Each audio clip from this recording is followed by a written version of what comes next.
Então, gente, para iniciarmos, a gente já conhece o Jacobson, mas eu vou fazer uma breve apresentação aqui novamente.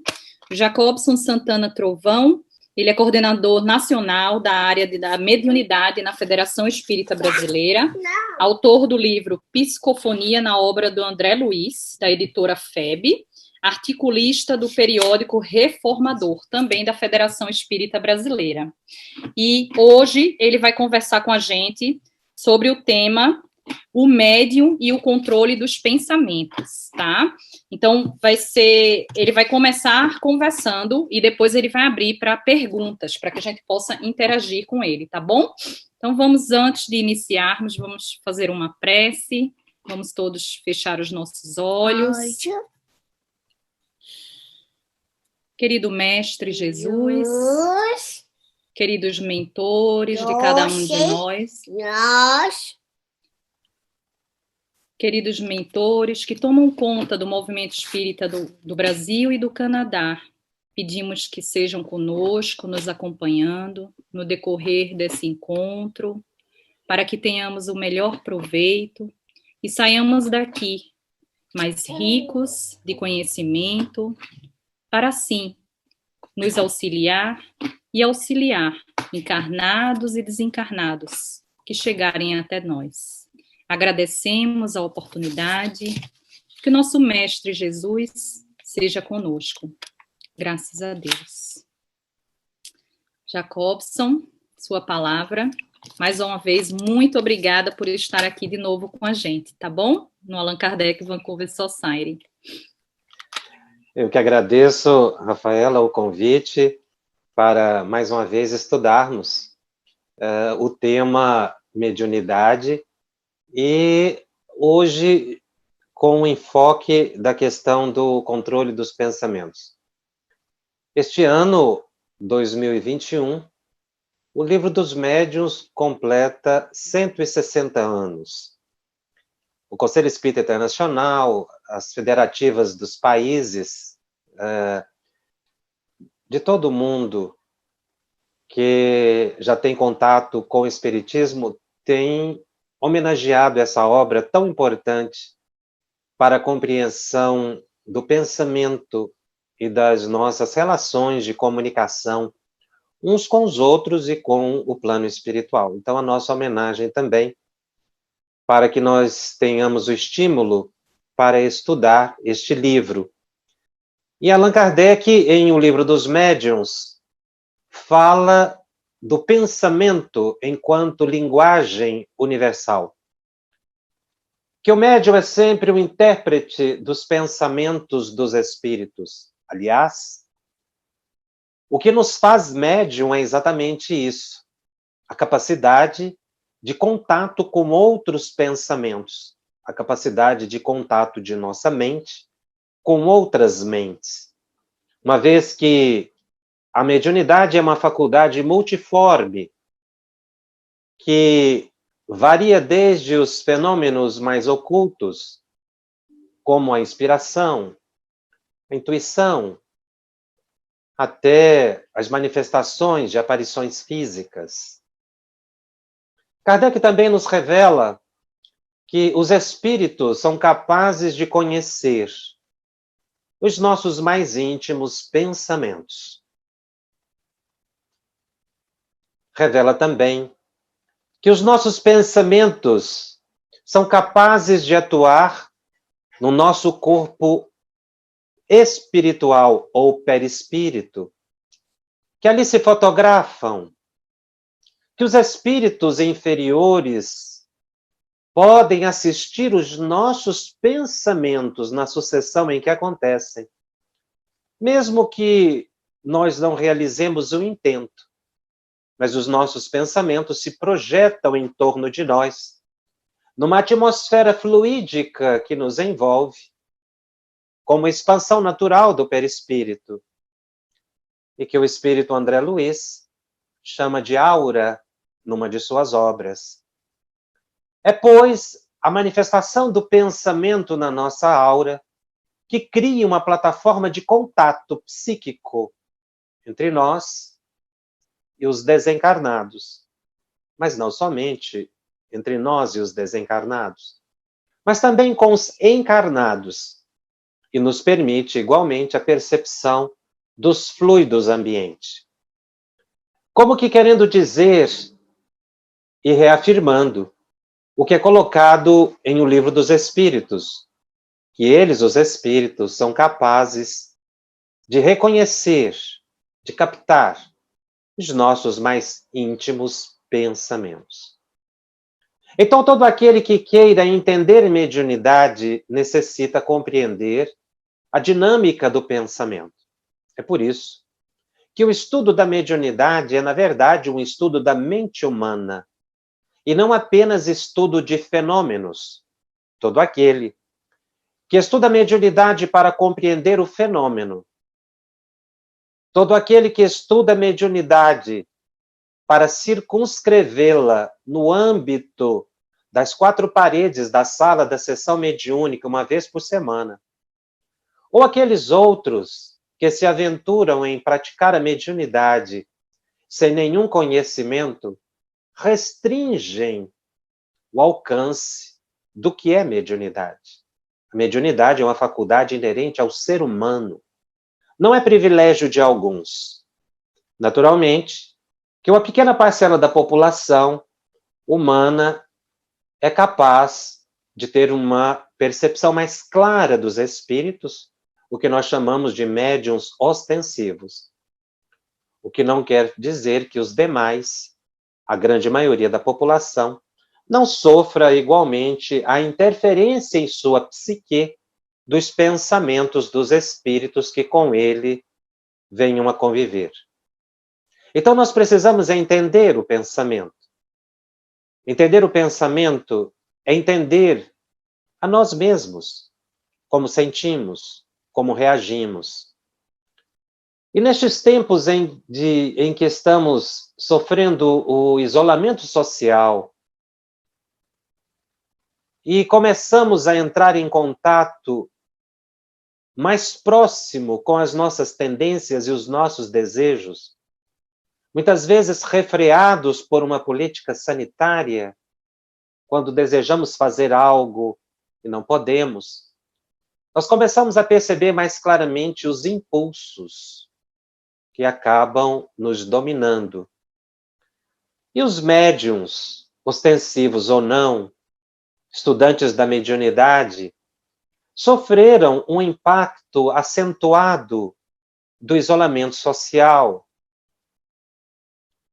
uma certa frustração pela não participação nas reuniões mediúnicas, alguns chegando a imaginar que estariam faltando a um compromisso com os espíritos, que seria um dever de enfrentamento nosso realizar as reuniões mediúnicas, porque assim estaríamos atendendo ao interesse de espíritos superiores, mesmo que se afrontássemos leis sanitárias hoje mundialmente reconhecidas.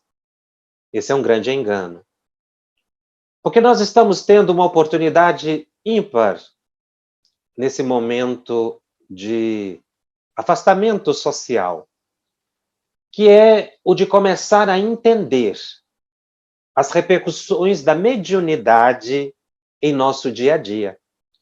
Desde a simples frustração ou aquela necessidade que se tem de ir à sessão mediúnica, até mesmo a inquietação que surge na mente do médium em função de não estar continuamente na dinâmica do exercício mediúnico, tanto numa situação quanto na outra, nos levam a refletir sobre o que representa a mediunidade na nossa vida. E para entendermos isso, precisamos compreender o pensamento.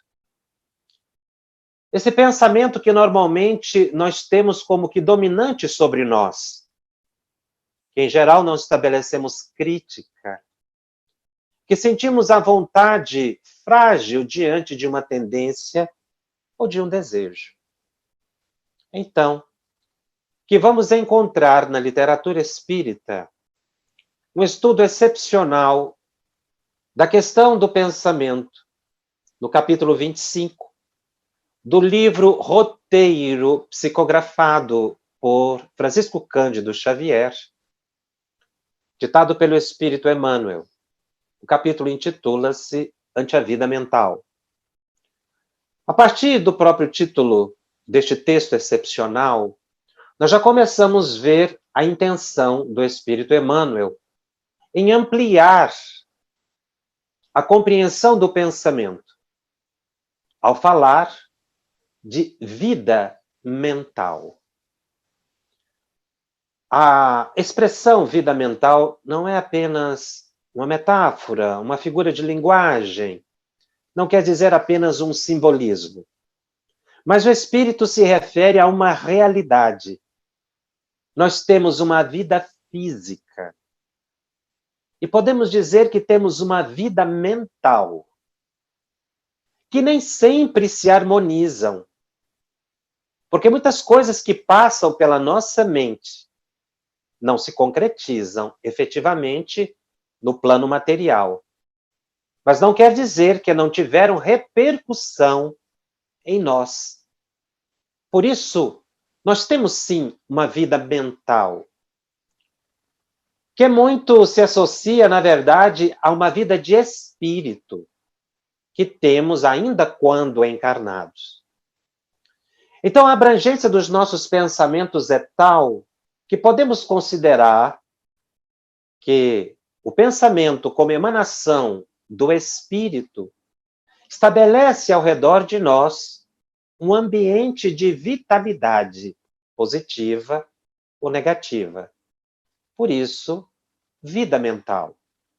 Diferente da vida biológica, da vida orgânica.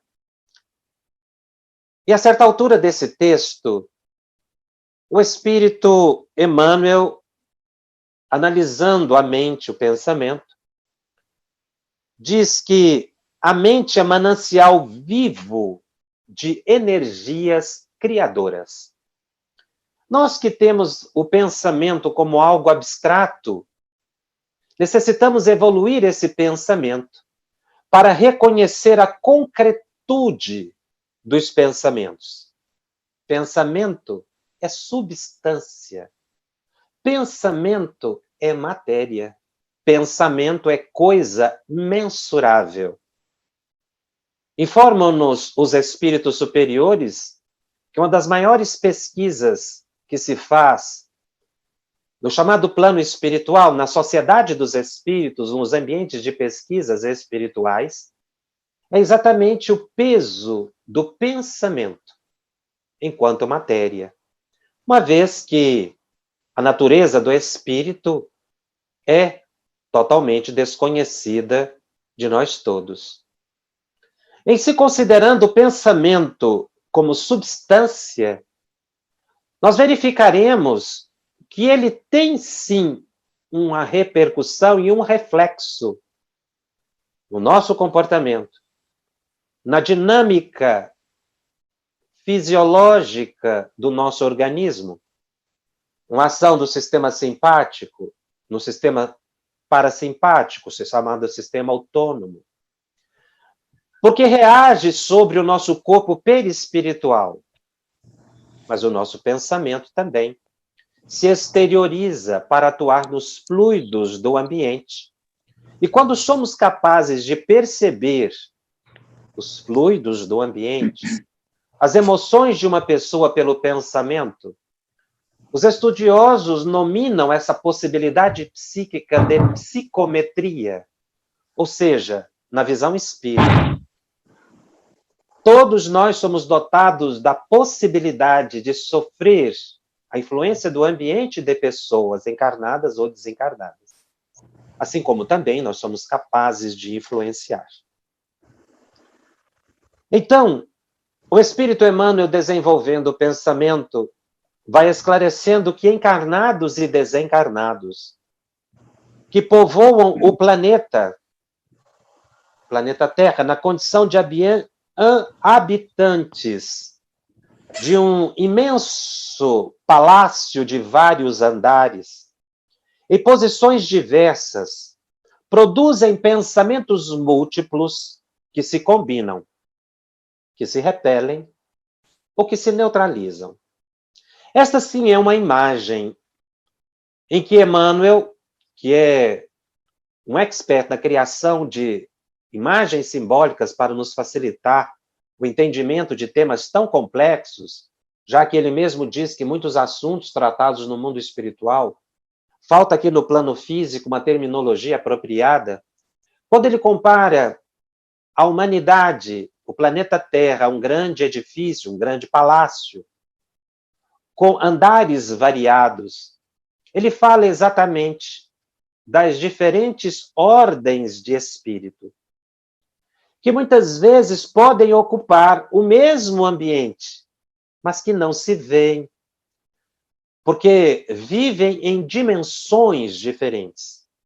Assim como nós, encarnados, a maioria de nós, é incapaz de ver claramente o espírito que está do nosso lado, seja elevado ou inferior. Espíritos inferiores também não conseguem ver os superiores que estão do seu lado. Conseguem perceber como nós apenas aqueles que estão na mesma dimensão. Existem espíritos que se interessam por nós, positivo ou negativamente.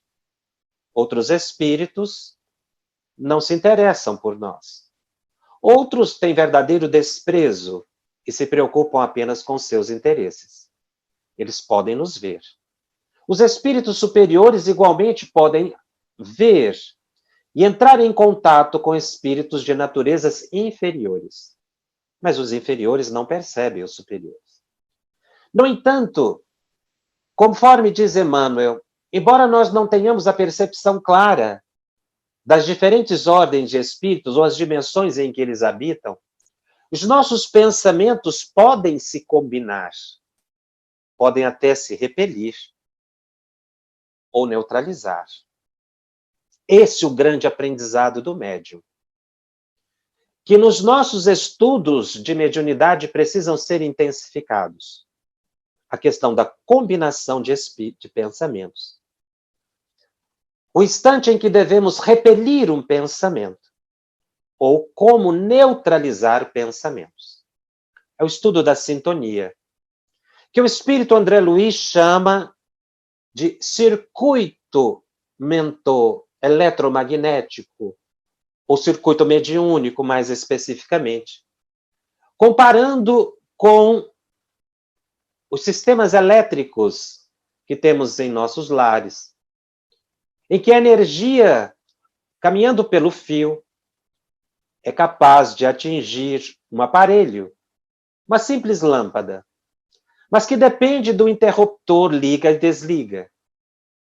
Quando o interruptor, na linguagem vulgar, está ligado, ou seja, a energia estaria circulando, a lâmpada acende. Um tanto mais técnico, mas não tanto. Na verdade, quando nós ligamos o interruptor para acender uma lâmpada e a energia circula, dizem os especialistas que o sistema está fechado. Quando nós desligamos o interruptor e a luz se apaga, disse que o sistema está aberto. André Luiz utiliza essa comparação tão simples para dizer que nós precisamos aprender a ligar e a desligar os nossos pensamentos com o interruptor. Ou seja, fechar o sistema quando for necessário, para que a energia circulante produza, por exemplo, uma mensagem mediúnica, numa sessão mediúnica. Ou quando quisermos prestar atenção num pensamento que nos chega intuitivamente. Eu preciso fechar o sistema. Eu preciso estabelecer uma ligação contínua com a mente que está emitindo o pensamento para mim. Mas se eu quiser dessintonizar, eu preciso abrir o sistema. Deixar de prestar atenção naqueles pensamentos. E dessa forma, eu interrompo toda e qualquer comunicação psíquica, repelindo ou neutralizando os pensamentos que me chegam. A maioria dos médiuns iniciantes reclamam da dificuldade de sintonia para o transe na reunião mediúnica. É porque não aprenderam a fechar o sistema. Uma das formas de fechar o sistema é ter fé, ter confiança. Uma das formas de se abrir o sistema é ter dúvida, questionar, estou ou não estou sob influência espiritual. Desatenções, inibições, abrem o sistema. Mas assim como essa informação é útil para a reunião mediúnica, em que a gente pretende estabelecer uma sintonia para um transe, para uma intuição, para uma psicografia ou uma psicofonia, a mesma informação é válida para o cotidiano, e que devemos aprender a sintonizar e a dessintonizar com os pensamentos que nos chegam, sabendo que nós somos os responsáveis por abrir ou fechar o sistema, quando muitas pessoas alegam que não conseguem fazer isso, e começam a imputar aos espíritos a responsabilidade de tudo que nos ocorre, mas não é verdade. Todo pensamento que nos chega nos soa, na verdade, como um conselho. E nós somos livres para aceitar o conselho ou não. Depende das nossas tendências. Então, as nossas ideias, elas se correspondem segundo os nossos desejos, ou como Emmanuel menciona, os raios de força que nos alimentam, que nos deprimem, que nos sublimam ou que nos arruinam. Estados mentais derrotistas, de depressão, de desintegração, de desarmonização, fazem com que nós fechemos o sistema ou estabeleçamos sintonia com espíritos de igual teor. Nós podemos dizer que a neutralidade absoluta no nosso plano reencarnatório é muito difícil se conseguir, não podemos dizer impossível, mas demandaria muito esforço da parte do indivíduo, que seria parar de pensar, neutralizar todo e qualquer pensamento, que é o que os yogis, por exemplo, no alto do Tibete, tentam há décadas ou por décadas parar de pensar, neutralizar o pensamento numa vida de isolamento. Como nós não vivemos isolados, estamos no cotidiano convivendo com encarnados e desencarnados, nós vivemos num ambiente em que os pensamentos circulam livremente. E assim como um aparelho telemóvel, o smartphone, é capaz de sintonizar com várias ondas específicas, conforme seja o aplicativo que se esteja utilizando para simplificar a explanação, a nossa mente age da mesma forma. Correntes de pensamento atravessam o ambiente que nós vivemos, positivos ou negativos. Porque o pensamento atravessa o universo pelo fluido cósmico universal. Então depende de nós escolher a sintonia. Por isso dissemos, é muito difícil a neutralidade.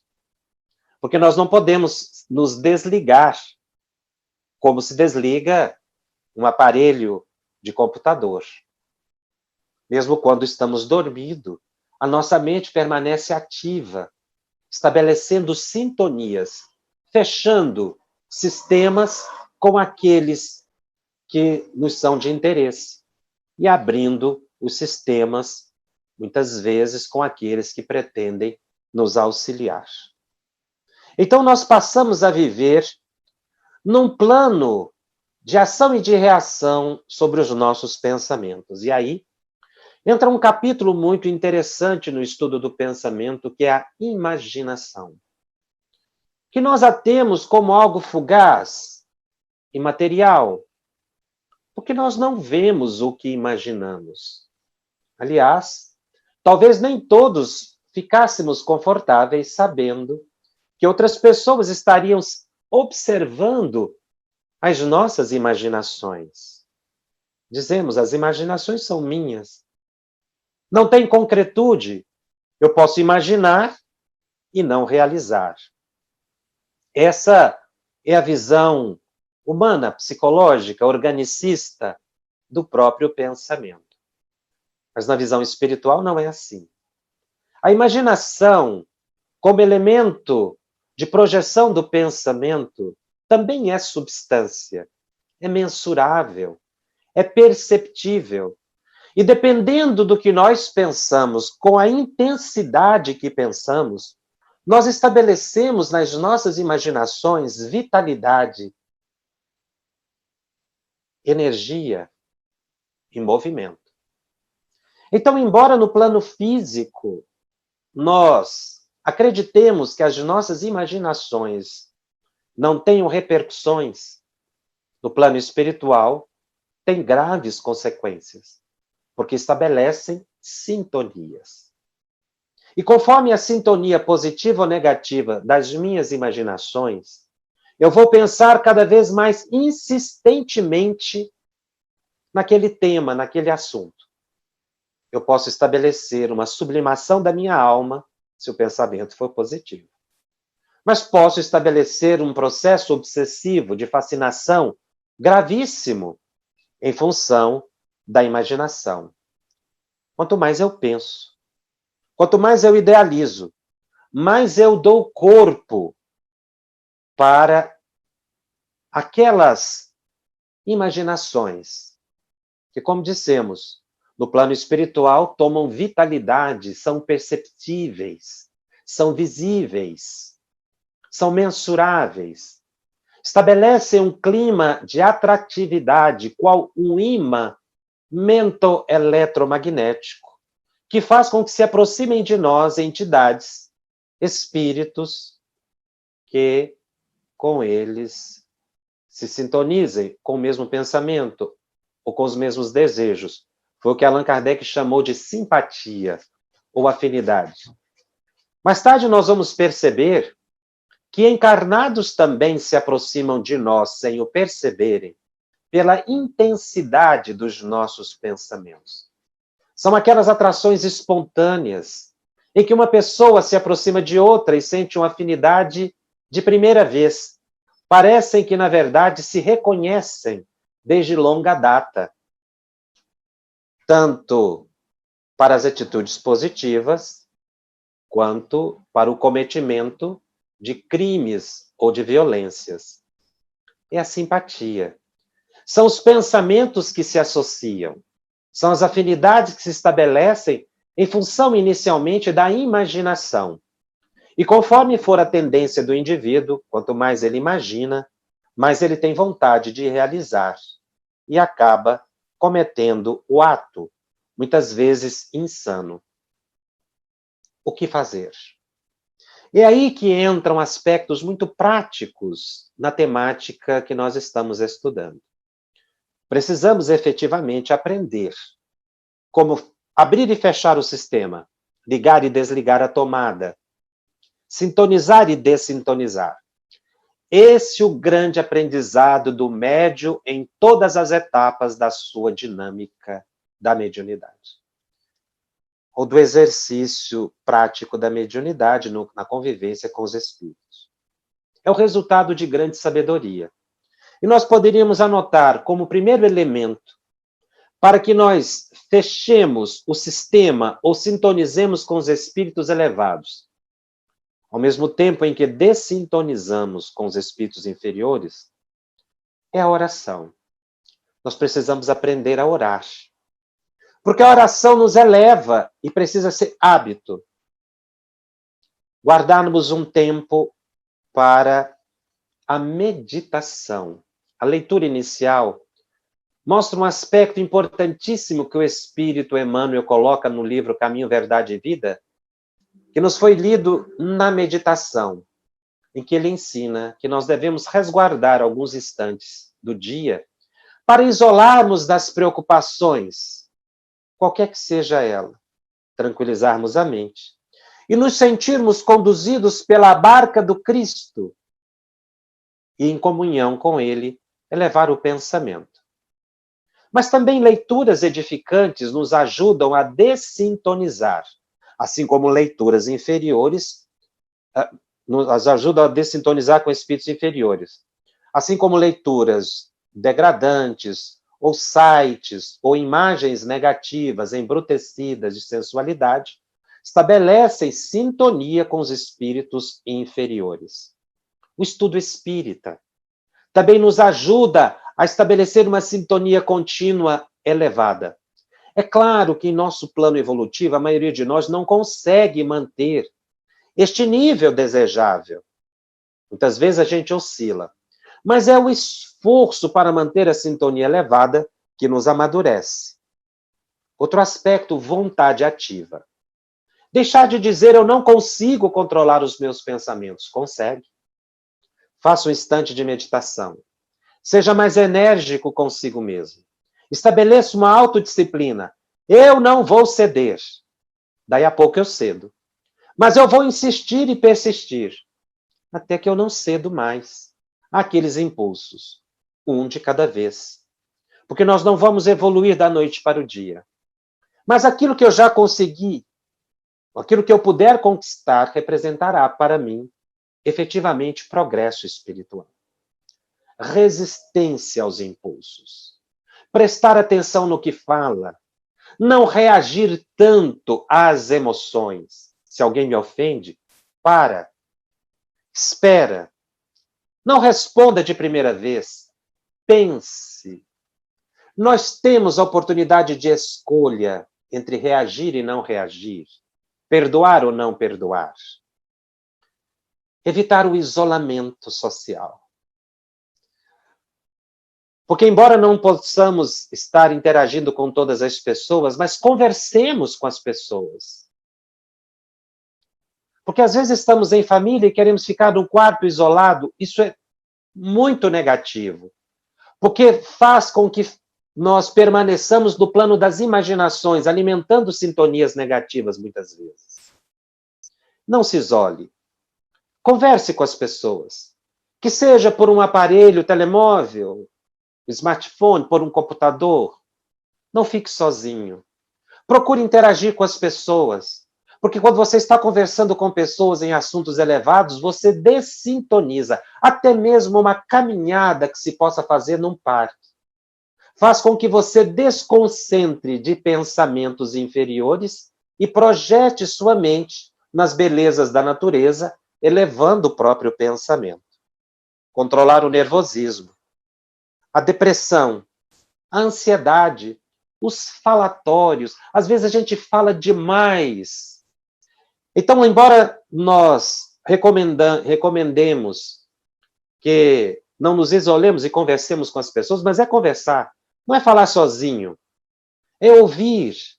E assuntos elevados, evitar comentar sobre a vida alheia, sobre o comportamento do outro, sobre as atitudes negativas das políticas, dos conflitos sociais, dos grandes dramas e de violência. Não que não devamos refletir sobre esses temas, mas sempre observando o lado positivo de todas as situações. Evitar ambientes negativos. Porque mesmo que não estejamos naquela sintonia do ambiente, nós percebemos naturalmente, pela psicometria, os fluidos que nos envolvem. Evitar os vícios, seja eles qual for. Do álcool, da drogadição, porque isso também estabelece sintonias inferiores.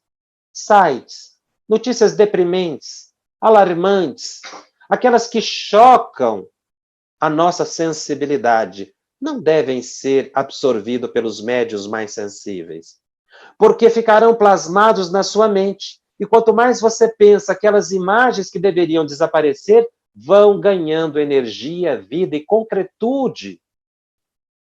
Porque quanto mais eu vejo uma imagem, mais ela se reproduz, mais ela se materializa na minha mente e estabelece as formas, pensamentos.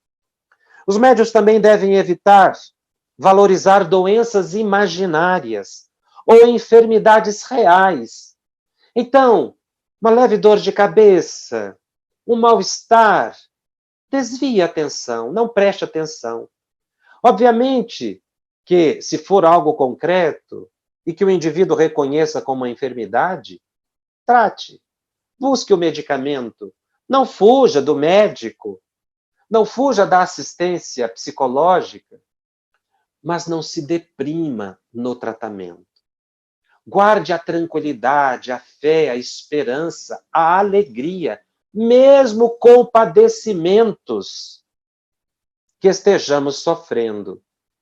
Porque alimentar a ideia de enfermidade faz com que o nosso organismo agrave o estado. Se a doença for imaginária, ela vai crescendo. E um simples mal-estar, daí a pouco torna-se uma arritmia cardíaca, um problema gástrico, um transtorno mental, uma enxaqueca, e podemos entrar num quadro de ilusão ou de alucinação. E originou-se, ou esses estados se originaram das chamadas doenças imaginárias, porque elas são concretas, como nós falamos. Triar pensamentos. O que nos chega à mente precisa ser observado. Eu preciso pensar o ato de pensar, e não somente pensar. São atitudes simples que o médium pode fazer todos os dias, e que isso se conquista por exercício, por prática. Eu preciso todos os dias tentar estabelecer em mim uma sintonia elevada. Se eu estou vendo que estou ficando irritado, deprimido, fuja disso. Neutralize esse pensamento. Contraponha-o com um pensamento positivo. Porque dessa forma, fora da reunião mediúnica, você manterá o equilíbrio. E dissemos isso porque temos lidado com mediunidade há mais de 40 anos. Começamos muito cedo na prática mediúnica. E o grande desafio sempre foi esse. Quando em alguns momentos nós tivemos que nos ausentar da reunião mediúnica por causas justificáveis, questões de estudo ou de trabalho, ou então assistimos médios que também tiveram que se afastar por um tempo de reunião mediúnica, excetuado esses instantes de pandemia, que ficou mais intensificado, mas nós observávamos e sentíamos aquela angústia interior, porque não estamos atuando mediunicamente na sessão, que não ir para a sessão uma vez por semana estava fazendo muito falta para nós. Era uma ilusão. Porque na ausência da participação da reunião mediúnica, é aí que eu deveria ficar mais vigilante e mais disciplinado, para continuar colaborando com os espíritos. Então, esse é o grande aprendizado do estudo da mediunidade. Um estudo lento, gradativo, que vai nos amadurecendo e nos dando cada vez mais condições de domínio mental, que é a base da prática mediúnica saudável. Muito obrigado. Avançamos um pouquinho aqui no tempo, mas fica a coordenação para as perguntas que acharem pertinentes. Olá, Jacobson. Muito obrigada mais uma vez. Não avançou, não. Foi excelente. Tudo que estávamos precisando escutar mesmo e que temos conversado nesses últimos tempos. Gratidão, tá? Temos uma pergunta aqui da Tânia. E ela está perguntando se os sonhos são 100% vivências do espírito fora do corpo. Nem sempre. Porque o sonho, ou seja, a lembrança da vivência que tivemos quando dormimos, não é plena, não é 100%. Então, o que eu me recordo, eu chamo de sonho. Eu sonhei com tal coisa, mas isso não expressa a realidade. Por vários fatores. Primeiro, porque o nosso cérebro espiritual tem percepções mais amplas do que o cérebro orgânico. Então, quando nós retornamos ao corpo, todas aquelas percepções que tivemos na condição de espírito livre, por ocasião do sono, elas sofrem uma redução.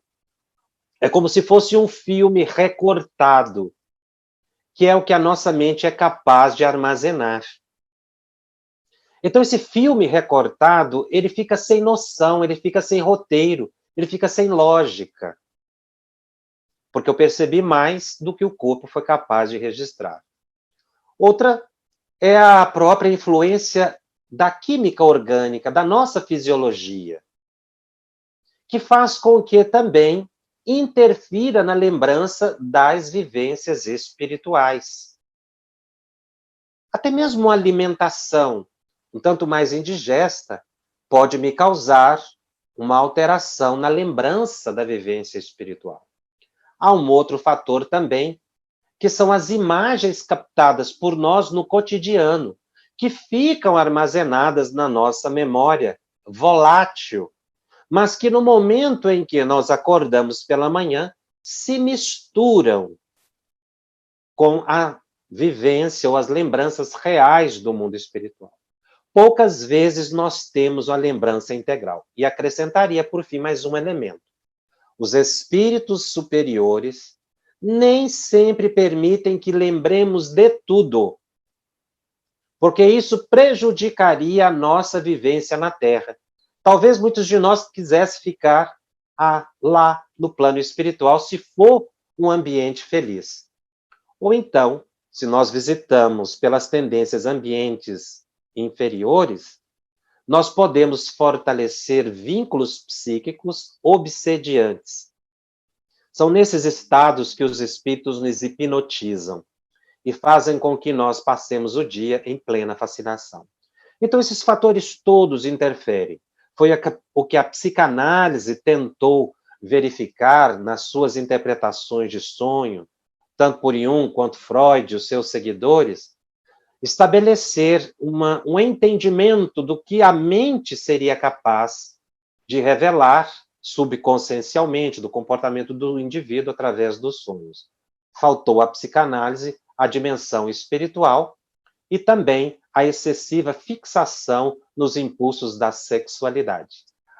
Dessa forma, nós temos que ter muito cuidado ao interpretar o sonho por nós mesmos ou nos folhetins, porque poderemos estar perfeitamente enganados.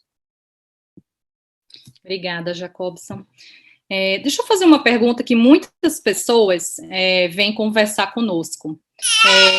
Muitas falam que devido à mediunidade, quando estão no trabalho, ou com amigos, ou Skytrain, que é o trem daqui, o ônibus, falam que se sintonizam e não conseguem se desconectar. O que você poderia falar para a gente a respeito disso, por favor? Falta de prática do controle mental. Isso é uma questão que se deve vencer. É um condicionamento. Eu tenho que aprender a estar no ambiente e influenciar o ambiente e não ser influenciado pelo ambiente. Isso é uma conquista, é uma questão de disciplina. É uma vontade que eu devo impor. Primeiro, não ter medo do ambiente. Não recear. Outra coisa, não ficar procurando psiquicamente sintonias indesejáveis. Nós já observamos alguns médiuns que chegam em determinados lugares e ficam assim como que absortos, absorvidos, um tanto quanto, poderíamos dizer, fora do ar. Ficam procurando algo no ambiente, tentando reconhecer espíritos ou emoções ou vibrações. O médium não deve fazer isso. Algo que o médium não deveria fazer é, por exemplo, tocar em objetos e tentar fazer a leitura psicométrica do objeto. Então, se você entra num ambiente de transporte público e fica procurando e fica suscetível, você está tendo uma percepção psicométrica. Entre com a mente firme, pensando em algo positivo. Se algo lhe trouxe constrangimento, não preste atenção naquilo.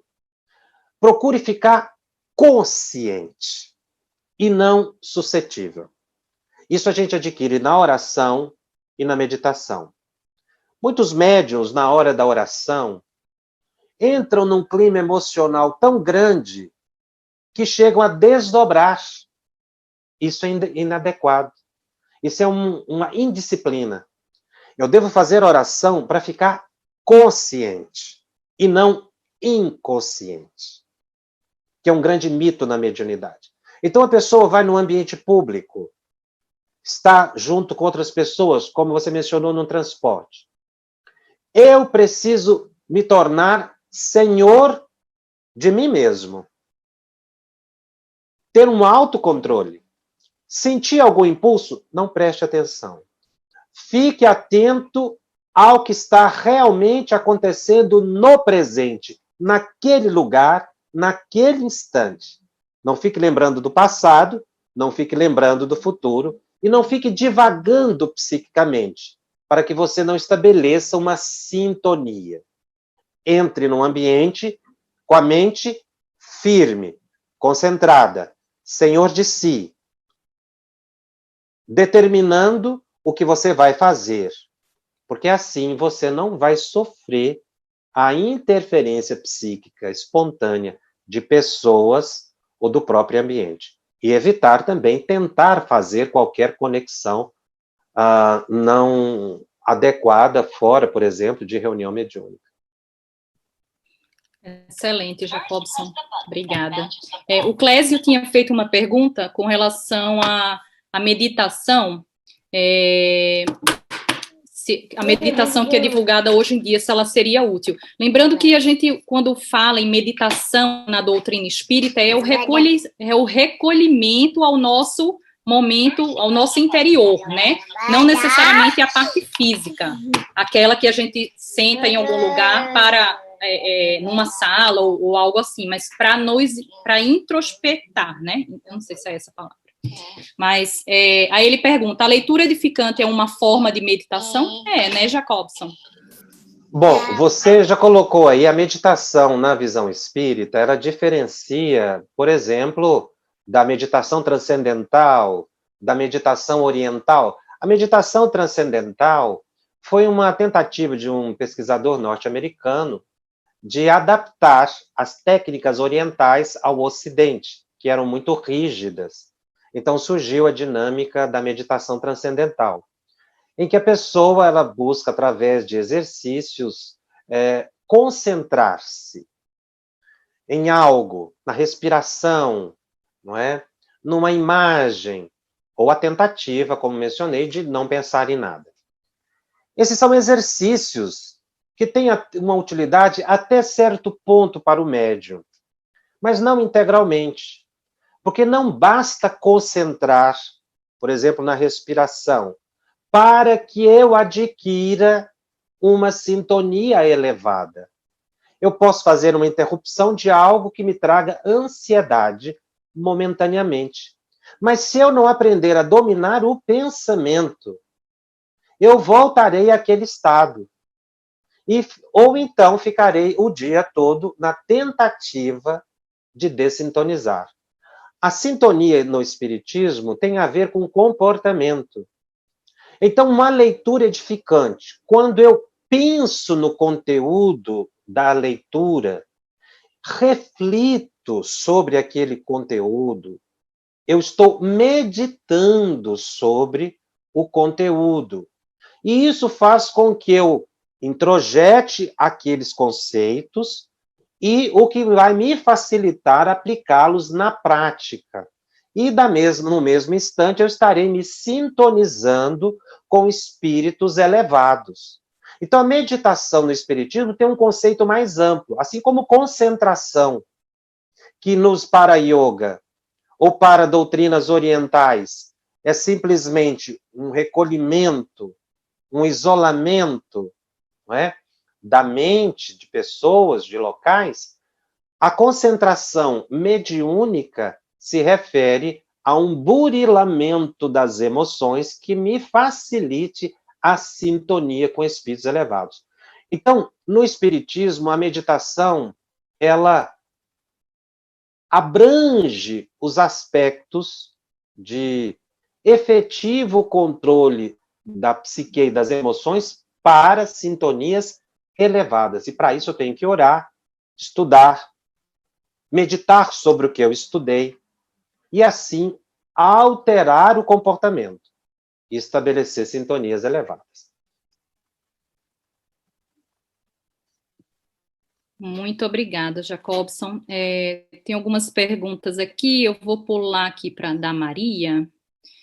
Caso tenha alguma pergunta que a gente pule, gente, porque a gente está tentando filtrar mais para a parte mediúnica, tá? Se tiver mais alguma pergunta que a gente pule e você deseja realmente saber, você pode nos mandar mensagem que a gente envia para o Jacobson, tá bom? Para enviar a resposta de novo a você.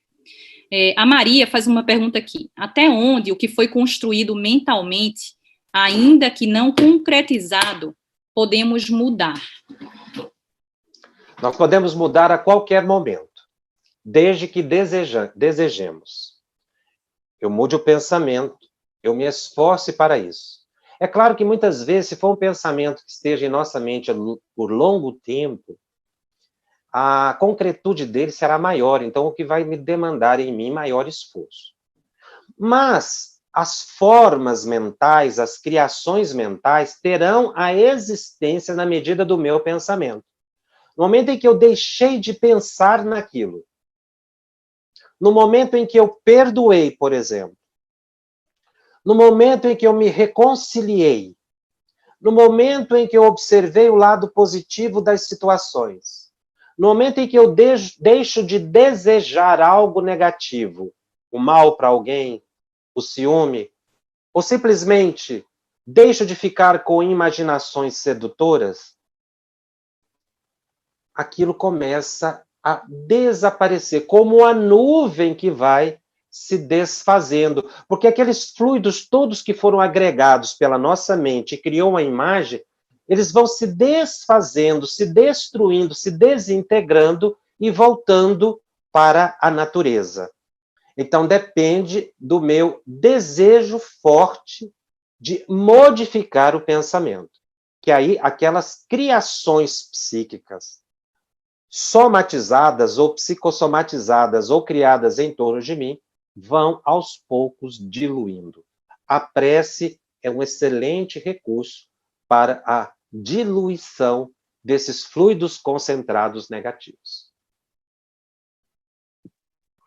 Obrigada, Jacobson. Uma pergunta aqui da Kátia. Os sinais que sempre recebemos durante a nossa vida podem identificar as reminiscências de nossas almas? Pode. Muitas vezes são lembranças espontâneas. Mas quer dizer pode. Não quer dizer que seja verdade. Quando nós esquecemos do passado, isso tem uma finalidade. Mas os espíritos superiores nos dizem que, observando as nossas tendências, impulsos, desejos ou hábitos, nós podemos palidamente perceber o que fomos em vidas passadas. Então, podem acontecer, se nós compreendemos bem a pergunta, sinais que pontuam certas condições pré-existentes. Se forem negativas, não preste atenção. Esqueça. Cubra com o véu do esquecimento. Se forem positivas, acolha para que você se torne melhor.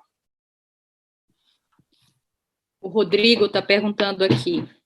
Poderias falar um pouco sobre a relação entre pensamento e distância? Nosso espírito pode se sintonizar com algo que está a milhares de quilômetros de distância de nós? Como este fenômeno ocorre em nosso dia a dia? Nós mencionamos que a grande pesquisa no mundo espiritual é exatamente sobre o peso do pensamento e as consequências na dinâmica da própria natureza. O que nós podemos informar a partir das lições coletadas nos estudos, informado pelos espíritos superiores, é que o nosso pensamento tem uma velocidade especialíssima, muito superior à velocidade da luz, que é capaz de atravessar as fronteiras do universo num átimo de segundo, e dessa forma serem reconhecidas em outra galáxia, em outro universo, para aqueles que assim o concebam a estrutura universal. Então, não há distância para o pensamento. O pensamento caminha pelo fluido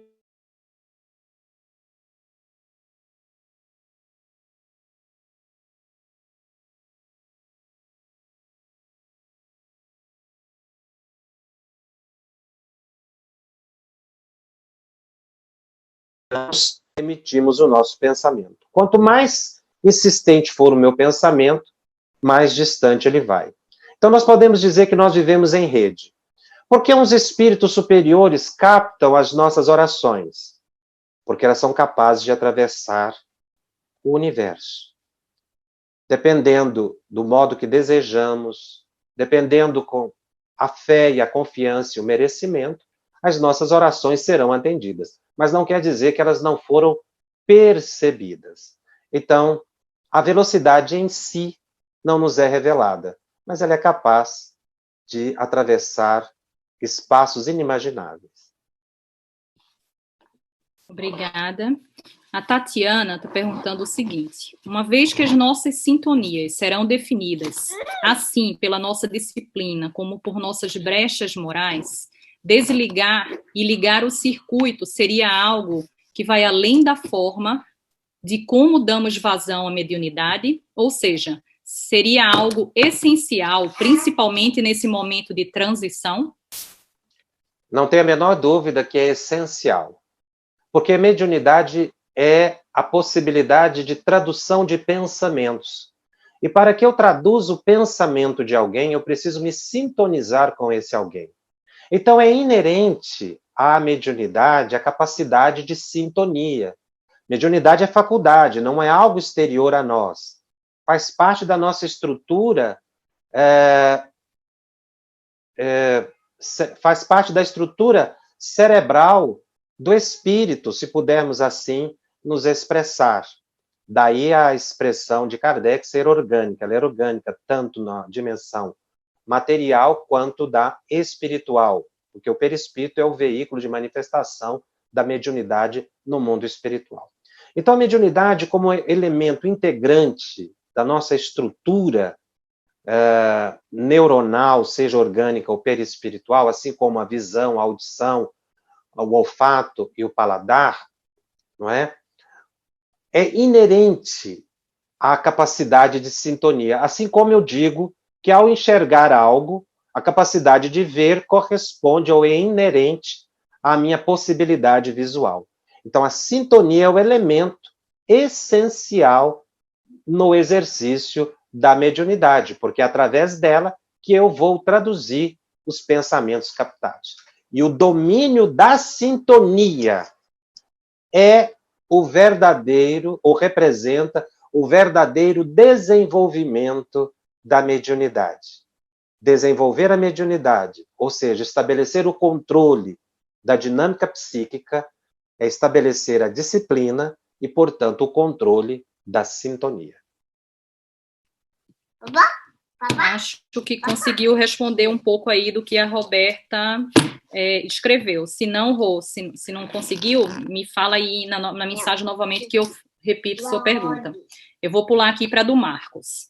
Para os iniciantes nas reuniões mediúnicas, além da fé e confiança no ambiente, quais outras abordagens práticas podemos ter para que possamos fechar o nosso sistema para menos resistência ou medo, para permitirmos as manifestações mediúnicas? Primeiro é o estudo. Eu preciso entender o mecanismo da mediunidade para não estranhar as sensações e percepções. O médium iniciante muitas vezes estranha e ele estabelece a dúvida ou o medo. A dúvida e o medo são congelantes para o estabelecimento da sintonia, ou seja, eles desarmam o sistema, o circuito mento-eletromagnético. O medo e a dúvida expressam, na verdade, despreparo do médium. Então, o médium precisa estudar para entender o mecanismo da mediunidade.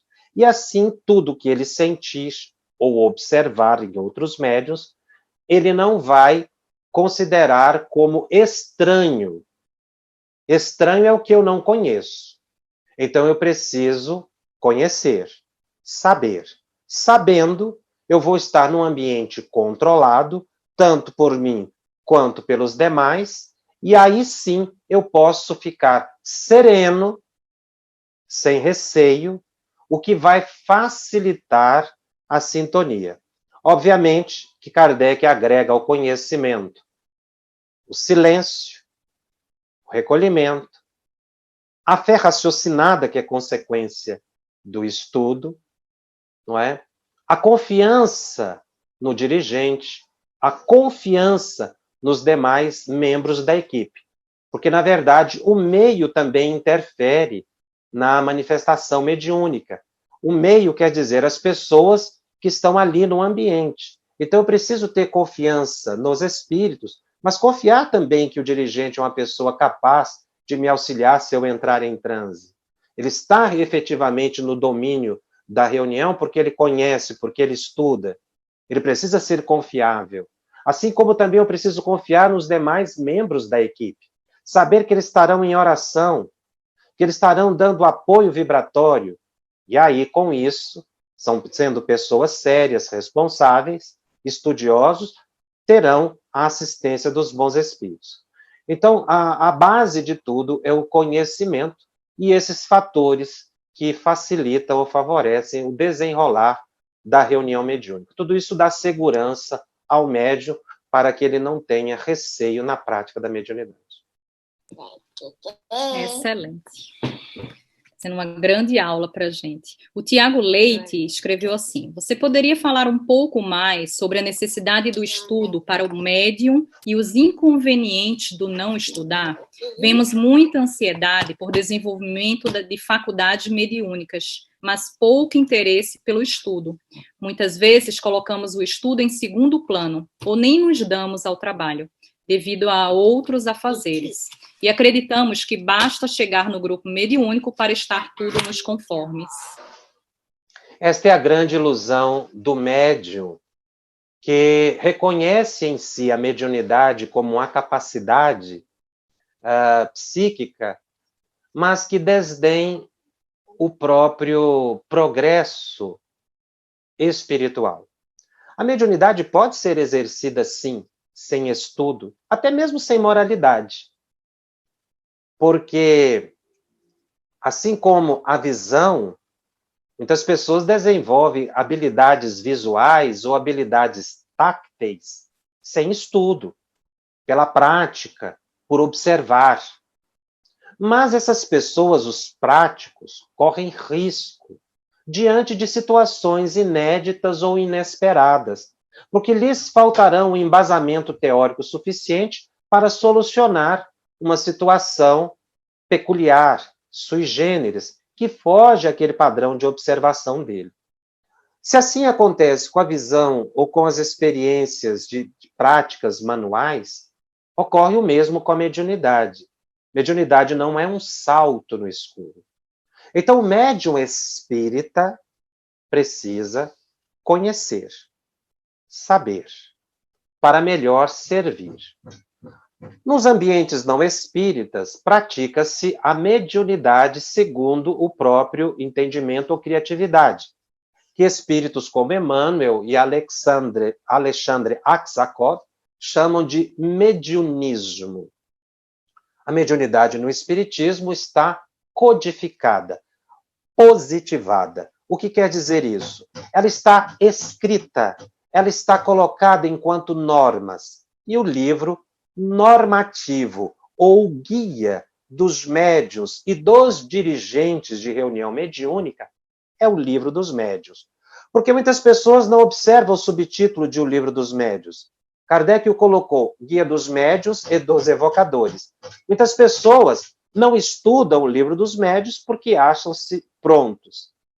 Dirigentes não estudam o Livro dos Médiuns porque inadvertidamente dizem, não, esse livro é para os médiuns, eu não sou médium. Mas ele é o guia dos evocadores. Evocador é o dirigente da reunião mediúnica na terminologia atual, que é o que Kardec descreve no capítulo das evocações do Livro dos Médiuns. Está falando aos dirigentes da reunião mediúnica. Então, eu preciso estudar para que eu tenha melhor capacidade interpretativa do pensamento dos espíritos. Porque se mediunidade é interpretação, para que eu seja um bom intérprete de uma língua, eu tenho que ter domínio daquela língua. Com a mediunidade é a mesma coisa, eu preciso estudar a dinâmica da sociedade dos espíritos, como eles se reúnem, como eles se organizam, esses andares que Emmanuel menciona do grande castelo que é o universo, que é a humanidade, encarnada e desencarnada, como é que eles se estruturam, como acontece essa comunicação. A ineficiência nesse conhecimento deixa o meu trabalho mediúnico pálido, improfícuo. E os bons espíritos vão buscar os médios que oferecerem melhores condições para a tarefa. Então, a grande ilusão do médium, invigilante, inexperiente, é aquela de que não há necessidade do estudo. Esse mediunismo é uma prática extra-espiritismo. No espiritismo, nós precisamos saber. Para que a minha mente tenha a estrutura ou a plataforma de base para ser efetivamente interpretativa. Eu preciso alimentar a minha mente de dados, como um computador. Nossa mente é muito superior a qualquer aparelho de computador. Mas ela é alimentada por informações que precisam ser transformadas em conhecimento, em atitudes práticas. E aí sim, eu me tornarei um médium útil aos espíritos superiores. Uma coisa que as pessoas não observam é que o Livro dos Médiuns é um livro mediúnico. Kardec explica que o Livro dos Médiuns foi totalmente ditado pelos espíritos, não psicografado por um médium. Mas as mensagens são as dos espíritos. Então, no Livro dos Médiuns, diz-se como os espíritos superiores informam ou nos aconselham do modo e a forma pela qual se pode acessar com segurança o plano espiritual. Desconsiderar isso é se aventurar. Pois se os próprios espíritos estão dizendo, utilize esse manual que você saberá o que fazer. Eu me recuso a utilizar o manual, eu fico por minha conta e risco. Obrigada, Jacobson. A Kátia pergunta o seguinte: uma alma presa a bens materiais e não espirituais, quando desencarna, fica também apegado através dos pensamentos? Como é que ela poderia se libertar? Olha, a pessoa apegada a joias, a dinheiro, aos bens materiais, fica ligado aos lugares, aos objetos. Vamos supor que seja uma joia muito valiosa e que a pessoa tenha muito apego àquela joia quando encarnado. Quando desencarna, ele vai ficar ligado àquela joia. Se a joia extremamente valiosa e rara for levada a um museu, ele vai junto para o museu e vai ficar ao lado da joia, porque ele se sentirá guardião daquela joia e muitas vezes nem perceberá o ambiente, porque não lhe interessa o ambiente. O foco de preocupações daquela pessoa desencarnada é a joia. Então ele poderá nem ver as pessoas, os transeuntes que estão ali admirando, ou então se alguém cobiçar a joia para arrematá-la num leilão, por exemplo, ele poderá dissuadir aquela pessoa emitindo fluidos negativos para que a pessoa sinta asco ou receio daquele objeto. E assim continuar ligado àquele objeto. Como se livrar disso? Muitas vezes só com uma nova reencarnação. Ou se a pessoa tornar-se dócil às influências daqueles que o amam no mundo espiritual, e ele aprenda a se desligar dos bens materiais. Infelizmente, essa não é a realidade da maioria da população. As pessoas ficam ligadas aos objetos. E muitas vezes têm dificuldades até mesmo para reencarnar. Porque para reencarnar, nós precisamos também ter méritos. E uma pessoa que esteja muito ligada a um objeto terá ainda muito tempo no mundo espiritual até que aquele objeto saia da sua atenção. Alguns podem ficar séculos ligados a objetos ou a lugares. Excelente. A Elaine está perguntando aqui: como conseguiremos distinguir entre o que captamos de espíritos desencarnados e as vibrações dos encarnados ou do lugar que estamos? Só a experiência. E dependendo da sensibilidade do médium que ele vai conseguir fazer essa diferenciação.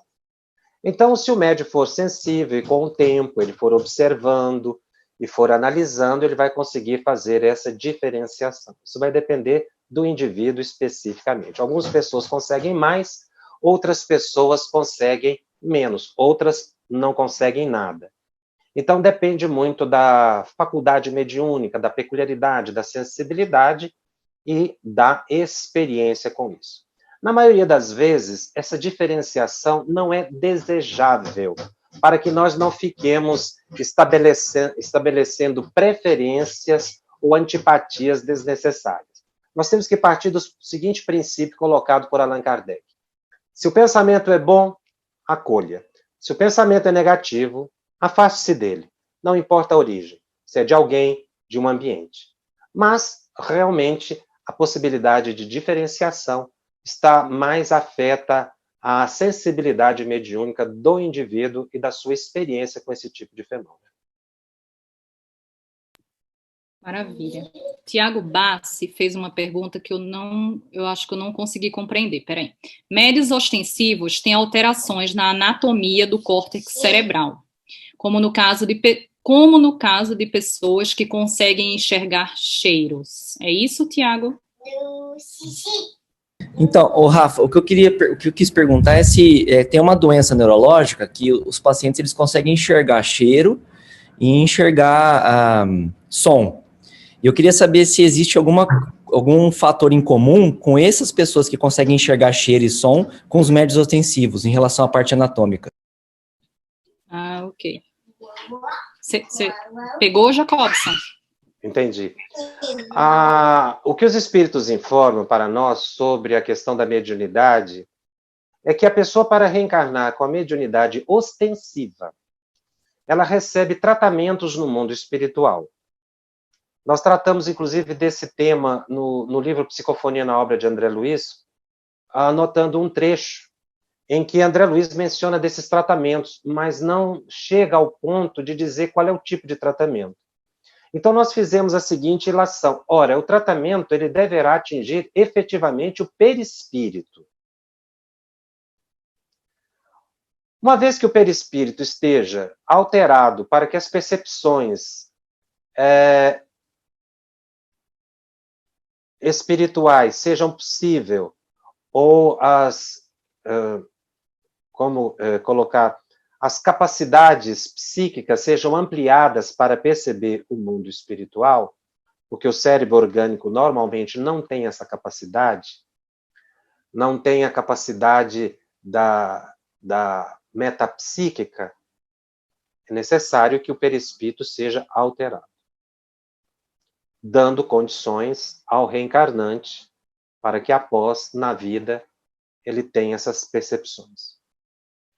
Então, é natural, ou de consequência, concluir que o corpo físico, que é modelado pelo perispírito, terá também algum tipo de alteração que dá condições à pessoa de perceber os espíritos. O mais provável é que essa alteração seja ao nível da glândula pineal, que é a glândula da mediunidade. Mas isso não é comprovado cientificamente se o cérebro de um médium tem uma estrutura diferente de um médium ostensivo de uma pessoa comum. A neuroanatomia nunca conseguiu estabelecer uma diferença, mas também nunca houve uma pesquisa efetiva nesse sentido. Obviamente que a estrutura da epífise nos médiuns terá elementos que deem condições a ele de captar o plano espiritual, mas não há nenhuma comprovação disso. Então, a comparação com enfermidades, com tumorações, não seria justificável, uma vez que a mediunidade não expressa enfermidade, mas expressa saúde. Mas é muito provável que realmente o cérebro do médium detenha condições diferenciadas de um cérebro comum para que haja a percepção mediúnica. Uma vez, como disse Allan Kardec, a mediunidade é orgânica. Espero que tenha conseguido responder a sua pergunta, Tiago. Tiago é neurocirurgião, então tinha que vir dele esse tipo de pergunta.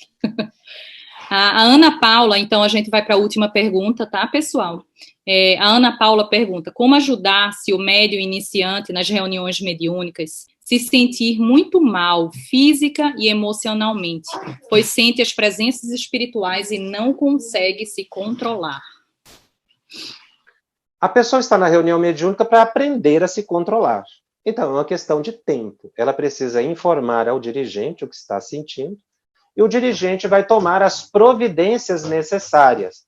Um passe, uma oração, ajudar a pessoa a desconcentrar, guiá-la para auxiliá-la ao transe, sem provocar uma indução.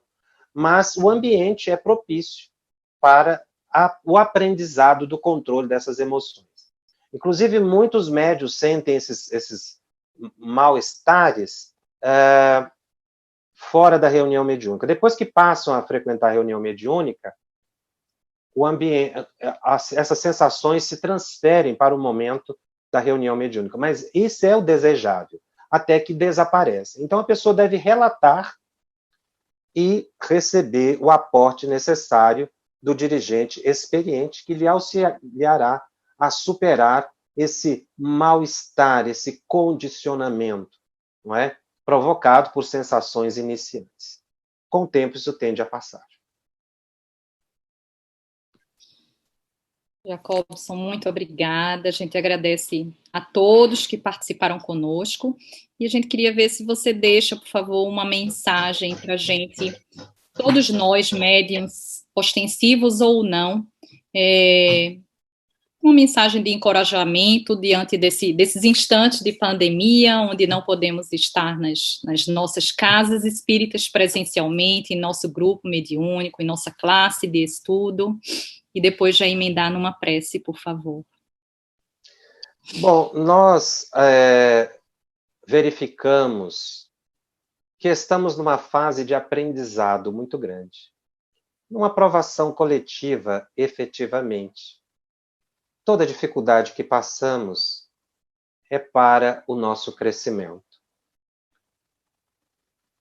Sócrates dizia algo muito interessante, eu disse algo muito interessante quando lhe chegou a condenação em que ele teve a morte decretada.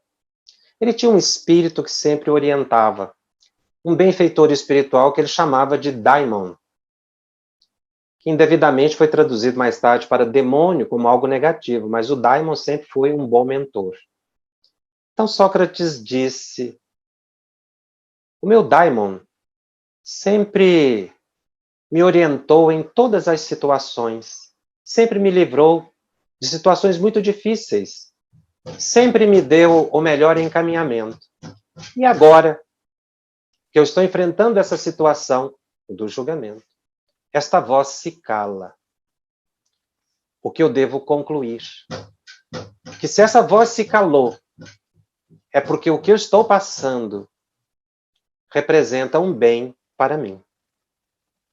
É o que nós temos que observar agora. O que passamos é um bem para nós.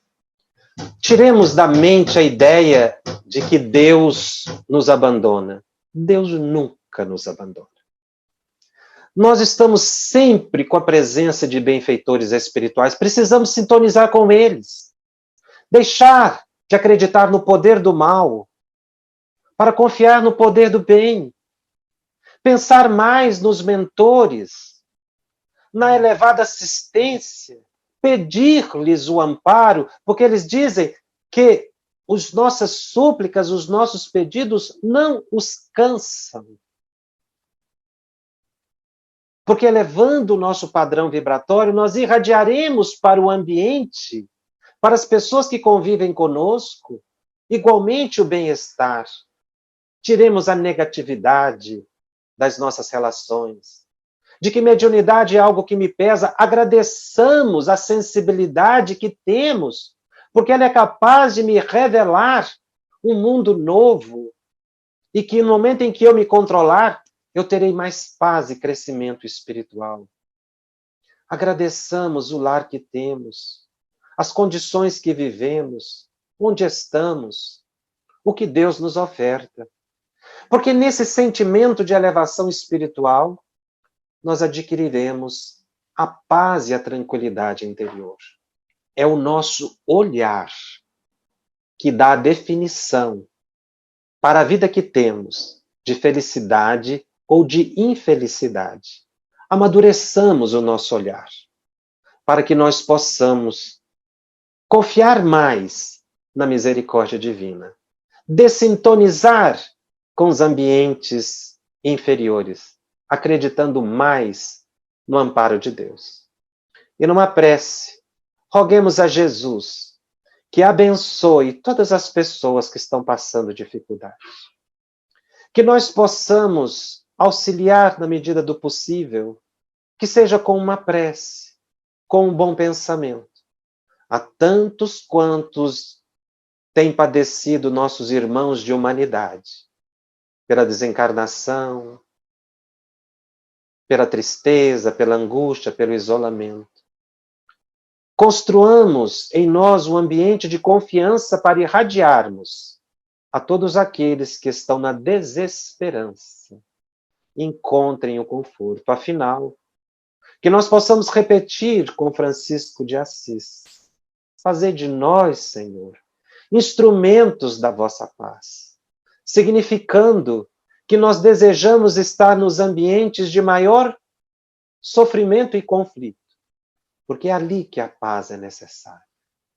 Jesus, tu que estás cada vez mais presente dessa humanidade que padece, leva a cada lar o conforto e a paz. E quanto a nós, dá-nos mais força para trabalhar com afinco na vossa seara. Muito obrigado.